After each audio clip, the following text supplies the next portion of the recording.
Direktur Pelaksana Dana Moneter Internasional, IMF, Kristalina Georgieva mengatakan bahwa Cina tak bisa lagi mengandalkan ekspornya untuk mendorong pertumbuhan ekonominya. Georgieva juga bilang, pertumbuhan ekonomi Cina terancam lambat, kecuali jika negara itu beralih ke model ekonomi yang didorong konsumen. Dalam sebuah wawancara dengan Reuters, Georgieva mengatakan pertumbuhan ekonomi Cina dapat turun di bawah 4% dalam jangka menengah jika tetap berada di jalurnya saat ini. Ini yang akan sangat sulit bagi Cina. Akan sangat sulit dari sudut pandang sosial, ujarnya.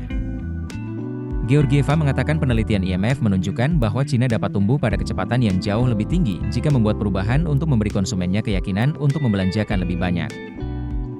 Cina berada di persimpangan jalan. Jika mereka melanjutkan dengan model mereka saat ini, yang merupakan pertumbuhan yang dipimpin ekspor, akan ada masalah. Mengapa?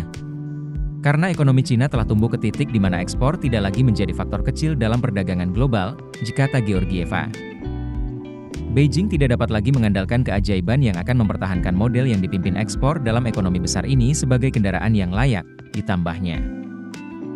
Georgieva mengatakan bahwa pengumuman terbaru Cina tentang rencana stimulus fiskal sudah dalam arah yang benar, dengan tujuan untuk menghidupkan kembali keyakinan konsumen yang hancur oleh krisis real estate selama bertahun-tahun.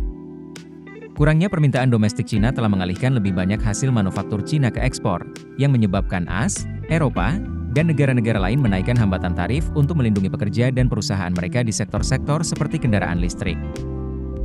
Georgieva mengatakan IMF masih menilai sejauh mana langkah-langkah terbaru Cina akan berlaku, tetapi menambahkan bahwa reformasi yang lebih mendalam diperlukan untuk mengubah ekonomi Cina menjadi ekonomi yang dipimpin oleh konsumsi. Ini termasuk reformasi pensiun, membangun jaring pengaman sosial untuk mengurangi kebutuhan akan tabungan pencegahan yang besar, dan berinvestasi di sektor-sektor ekonomi yang belum berkembang termasuk perawatan kesehatan dan pendidikan.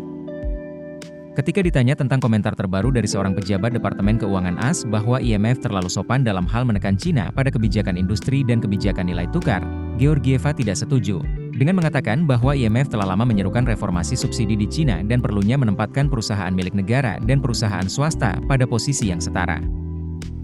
Kami selalu mengatakannya sebagaimana adanya, imbuh Georgieva.